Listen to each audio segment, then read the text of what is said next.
Welcome to this explainer. Right now, you might look at the crypto markets and think, well, they're just kind of moving sideways, right? Volatility is actually sitting at multi-year lows. But here's the thing. If we look closely at the underlying data, the foundation of the market is actively rewiring itself. So what's really going on while nobody's paying attention? Let's just address the elephant in the room right off the bat. This yearly quiet market, it's the ultimate calm before the storm. I mean, it feels completely still, but that stillness is masking a massive, profound evolution in how capital is moving, how risk is being managed, and how regulators are finally stepping in to draw lines on the playing field. So here's our roadmap for today. We're going to cover the healthy deleveraging, the truth about crypto yields, the big Ethereum shift, navigating the risk landscape, the new regulatory playbook, and finally, we'll weigh the bullish versus bearish forces. All right, let's jump straight into section 1, the healthy deleveraging. There is a totally stark contrast between the forced liquidations of the 2022 panic and the organized, gradual unwinding of leverage we're seeing today. Think back to 2022 for a second.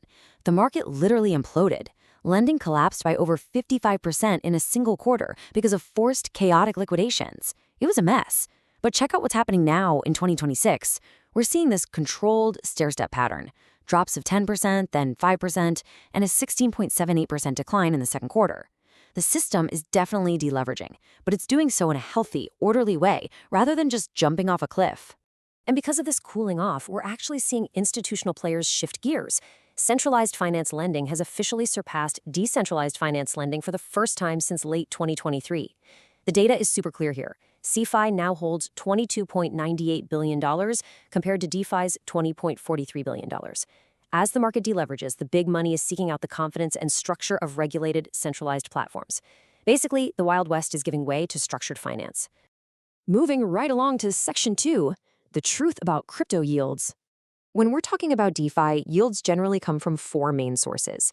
The first 3 are based on real, actual economic activity. You've got lending interest, which comes from borrowers, trading fees from liquidity provision, and staking rewards, which come from securing the network. But it's that fourth one, temporary token emissions, that causes some major headaches. This is essentially a protocol printing its own governance tokens just to pay you to use its platform. It's a temporary subsidy, and guys, it simply cannot last forever. The crucial takeaway here is that platforms with genuine economic activity, like Aave and Uniswap, they survive the storm. But those relying on artificial token subsidies, they inevitably collapse. Just think about what happened this past spring. When those token emissions dried up, the total value locked in liquid staking strategies crashed violently from $89 billion down to just $30 billion. That's a massive hit. Meanwhile, platforms built on actual real-world usage continue to offer stablecoin strategies with healthy APYs ranging from 3% to 15%. So yeah, absolutely not all yield is created equal. Okay, section 3, the big Ethereum shift. We are witnessing a dramatic shift in institutional sentiment right now. Over just a single week, Ethereum absolutely dwarfed Bitcoin's ETF inflows.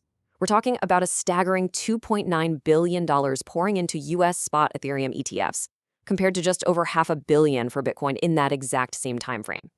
For years, Bitcoin was the undisputed institutional king, right? The safe digital gold. But suddenly, big money is looking at Ethereum through an entirely new lens. And institutions are pouring capital into Ethereum for 3 very specific reasons. They are no longer just viewing it as a cryptocurrency, but as a genuinely productive asset.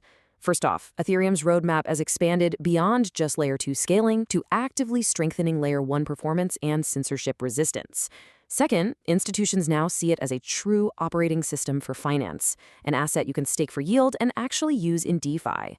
And third, they finally have clearer regulatory frameworks in both the EU and the US to safely interact with it. Let's dive into section 4, navigating the risk landscape. If we check out the data from Aave v3 Core, we see a really interesting, deeply contained risk landscape. Highly leveraged emote loans are sitting dangerously close to liquidation, but regular loans, which make up the other half of the book, maintain a very safe health buffer. Let me break that down. In efficiency mode, or E mode, we see extreme leverage. We're talking a loan to value at 90% and a health factor of just 1.06. That is razor thin. But the brilliant part is that the other half of Aave's lending book is playing it incredibly safe, with LTVs around 49% and a super healthy 1.79 health factor. So yes, the risk is high in certain spots, but it is deeply contained. Now, we do need to remain cautious because a sharp drop in Ethereum could still trigger a cascade of liquidations in that specific high-risk pocket. Over 66% of that highly leveraged E-mode collateral relies on wrapped Ethereum staking tokens. So think about it. If Ethereum's price were to suddenly gap down by 10 or 15%, that razor-thin 1.06 health factor we just talked about, it gets wiped out instantly. The bubble is deflating slowly right now, but this is exactly where a pop would start. All right, Section 5, the new regulatory playbook. There's a specific clarification from the European Securities and Markets Authority that is an absolute game changer. It basically tells institutional players that lending isn't banned, but it is being very closely watched under the MiCA umbrella. You see, originally, MiCA didn't specifically regulate crypto lending, but ASMA stepped in with Q&A 2083 and effectively said, look, if you're a crypto asset service provider doing regulated things, your unregulated lending still has to follow our basic rules of conduct. So regulators are now demanding 3 practical steps, making sure you can't just hide risky lending practices deep within the terms and conditions anymore. They must act honestly, they must clearly disclose things like counterparty risk and collateral shortfalls, and crucially, they must obtain express, specific consent before lending out your assets. Honestly, this clarity is exactly what institutions have been waiting for. It reduces the gray area and gives serious players a solid framework to operate legally and safely. Finally, Section 6, bullish versus bearish forces. We are currently watching the ultimate market tug of war. On one side, you've got significant macroeconomic headwinds weighing down on risk assets. Corporate buyers are hitting pause. Oil is sitting at $91 a barrel, and 30-year Treasury yields are up over 5.3%. Plus, that healthy deleveraging we discussed earlier, it inherently means less capital in the system. But fighting right back are some serious bullish forces. Spot Bitcoin demand is positive. Crypto is actually decoupling from traditional equities.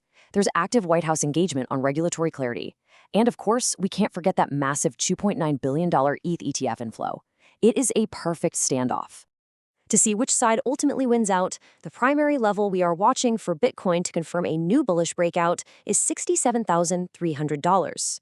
Until we break and firmly hold above that specific number, the standoff continues, and this calm consolidation phase remains the dominant trend. And for Ethereum, following that massive ETF inflow, the critical line in the sand to clear decisively is $2,000. Clearing this hurdle would absolutely validate the institutional thesis that Ethereum has truly transitioned into a productive mainstream financial operating system. So, as we wait for a catalyst to break us out of this consolidation phase, here is the single most important question you should be asking yourself about your own portfolio today. Do you actually know where your yield comes from? Seriously, are you earning real economic yield, or are you sitting on a temporary protocol subsidy just waiting to evaporate? Understand your risks, keep an eye on those key levels, and stay informed. Thanks so much for joining me for this explainer, and keep learning.